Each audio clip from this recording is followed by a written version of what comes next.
Hai semuanya, pada materi kali ini kita akan membahas salah satu masalah sosial, yaitu kriminalitas. Kriminalitas dilihat dari pengertiannya berasal dari kata krimen, yang artinya adalah kejahatan, tindak kriminal, atau juga diartikan suatu tindakan kejahatan, sehingga merupakan tindakan yang bersifat negatif. Kriminalitas sederhananya merupakan segala tindakan atau sesuatu yang dilakukan individu, kelompok, ataupun komunitas yang melanggar hukum atau suatu tindakan kejahatan sehingga mengganggu keseimbangan atau stabilitas sosial dalam masyarakat.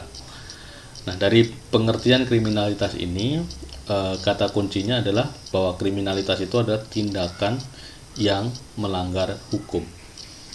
Nah, jadi jangan disamakan dengan penyimpangan ya. Tidak semua penyimpangan sosial itu termasuk dalam kriminalitas.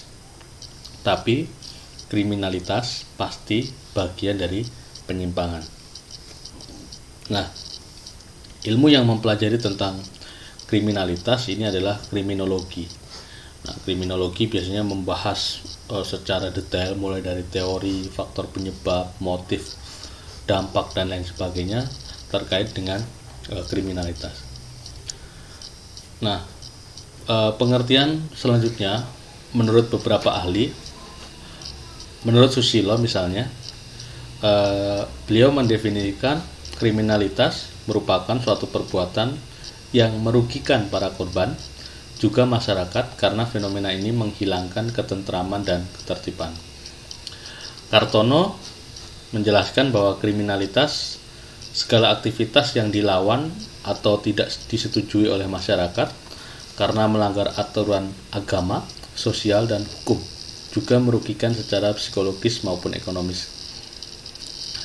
Dan yang terakhir adalah Eliot, definisi kriminalitas merupakan tingkah laku atau tindakan yang melanggar hukum, karena itu mendapatkan hukuman penjara bahkan hukuman mati.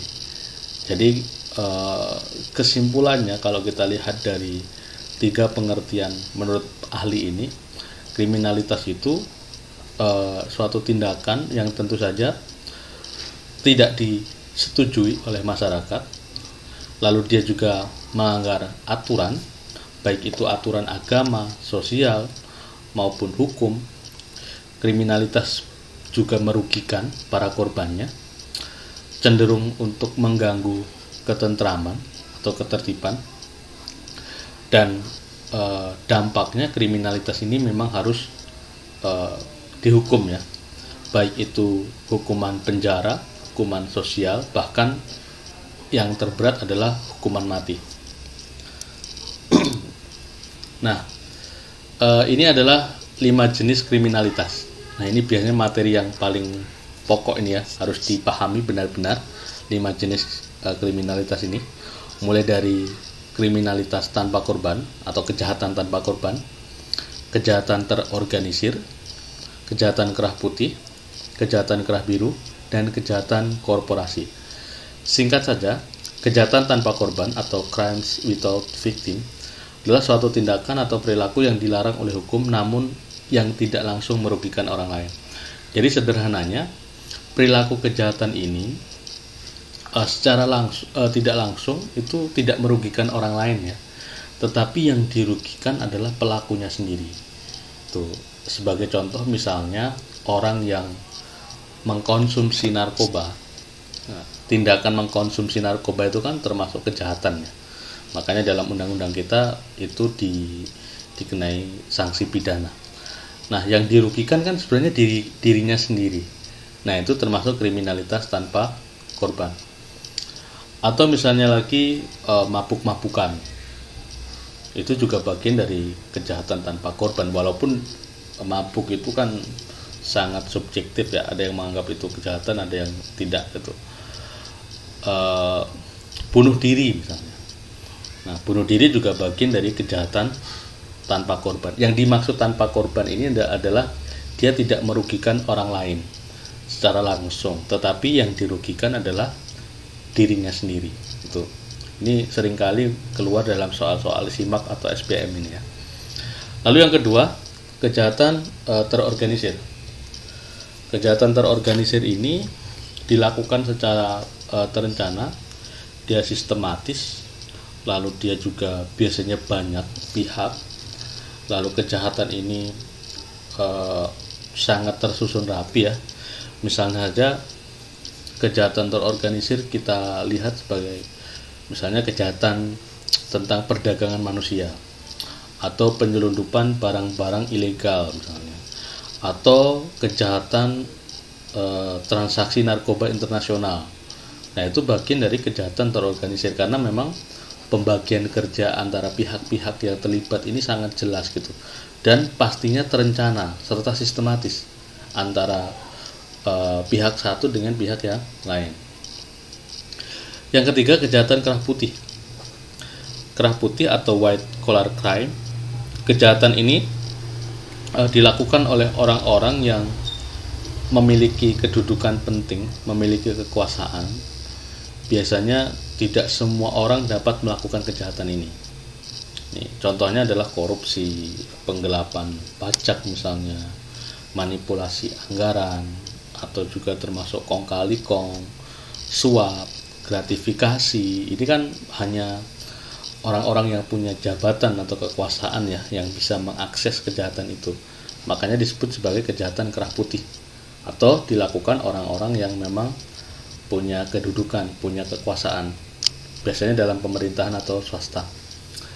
Nah, sebaliknya, kejahatan kerah biru ini kejahatan yang dilakukan orang-orang yang berlevel rendah, jadi orang-orang yang level bawahan lah.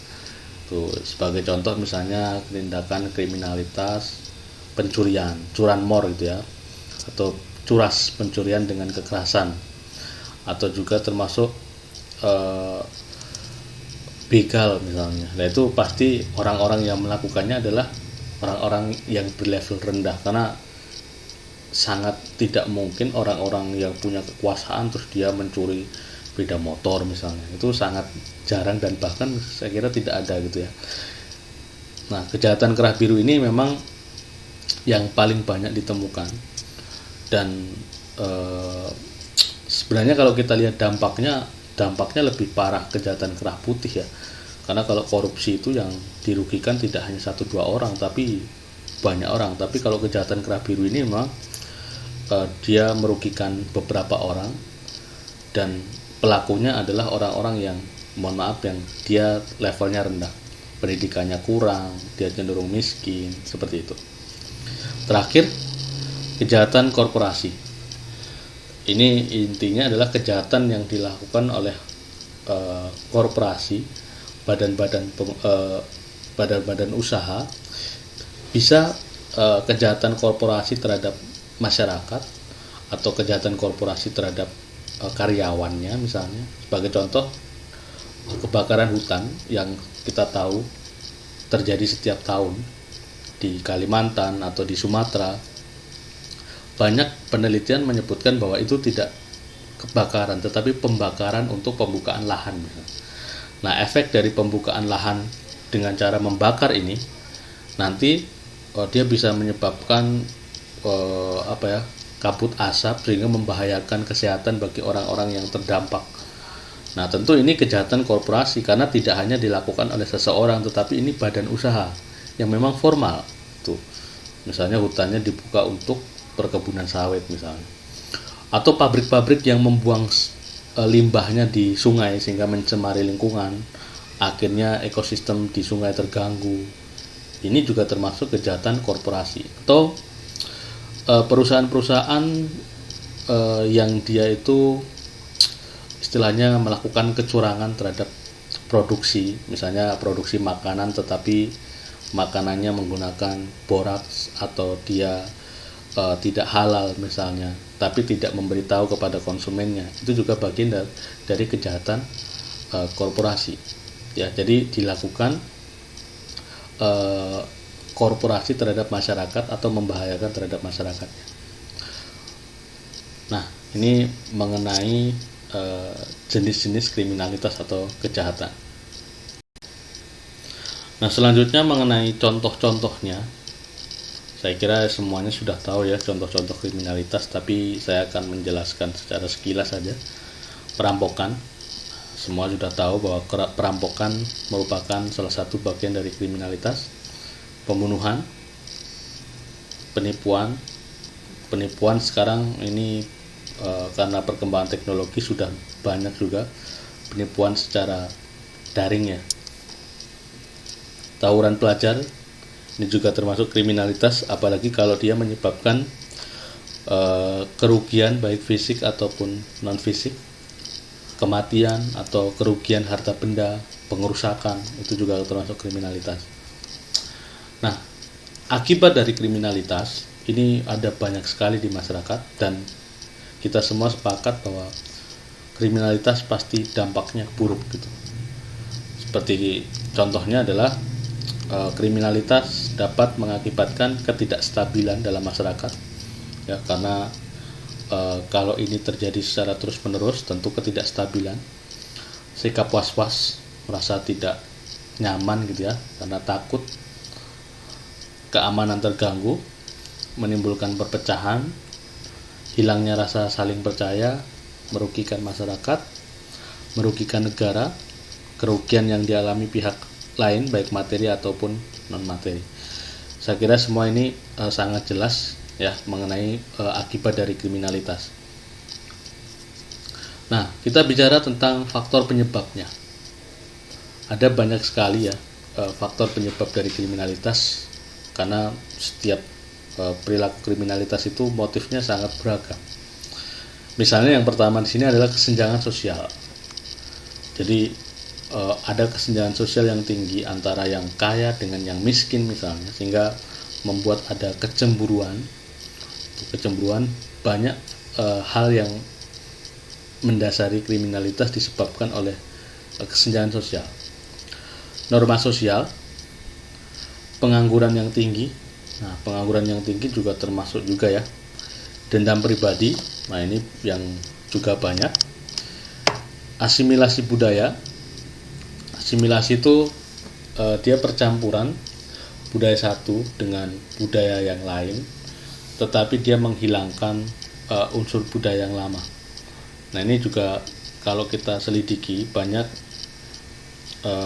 asimilasi budaya yang menyebabkan kriminalitas, konflik, meningkatnya kepadatan penduduk, penegakan hukum yang masih tebang pilih, ini juga banyak. Mentalitas, misalnya gangguan jiwa atau kondisi mentalnya terganggu. Dan yang 10, nah ini yang paling banyak biasanya adalah faktor ekonomi. Ini paling banyak menjadi faktor penyebab kriminalitas. Nah, terakhir mengenai solusi yang bisa ditawarkan untuk mengurangi atau setidaknya meminimalisir kriminalitas yang ada di masyarakat. Yang pertama adalah tindakan tegas dari aparat hukum, tentu saja diberlakukan kepada para pelaku kriminal. Ini dituntut dengan hukuman yang sesuai dengan undang-undang, lalu menciptakan lapangan kerja sebanyak-banyaknya agar dia mengurangi pengangguran, sehingga orang-orang kalau kebutuhan ekonominya tercukupi, dia cenderung untuk tidak melakukan kriminalitas. Lalu tidak ada perbedaan perlakuan, jadi menghilangkan diskriminasi, menggerakkan roda perekonomian. Ini tentu tujuannya untuk memeratakan kesejahteraan ya bagi masyarakat. Yang kelima, menjunjung tinggi norma dan agama. Ini pondasi paling penting bagi seseorang untuk melakukan sesuatu adalah di norma, aturan, dan agamanya, sehingga ini jadi rem ya. Kalau orang mau melakukan tindakan yang buruk, ada agama dan norma yang cenderung mengikat. Yang keenam, meningkatkan peran serta orang tua. Nah, ini juga penting. Dan yang ketujuh, membuka layanan masyarakat. Nah, ini hanya sekilas saja pembahasan kita mengenai kriminalitas. Sebenarnya ini materinya adalah diskusi kelompok ya, tapi karena situasinya seperti ini akan sangat sulit sekali waktu yang kita harus memaksimalkan waktu yang ada. Kalau diskusi kelompok saya kira itu sangat susah dan butuh waktu yang lama sehingga kurang efektif. Tapi paling tidak ini gambaran singkat, kalian nanti bisa mencari tahu, menambah referensi. Ada banyak sekali referensi yang berbicara tentang kriminalitas, sehingga nantinya materi tentang ragam permasalahan sosial di masyarakat ini bisa tersampaikan dengan baik. Mungkin itu saja yang bisa saya sampaikan dalam pembelajaran hari ini. Sekian, terima kasih sudah menonton. Assalamualaikum warahmatullahi wabarakatuh.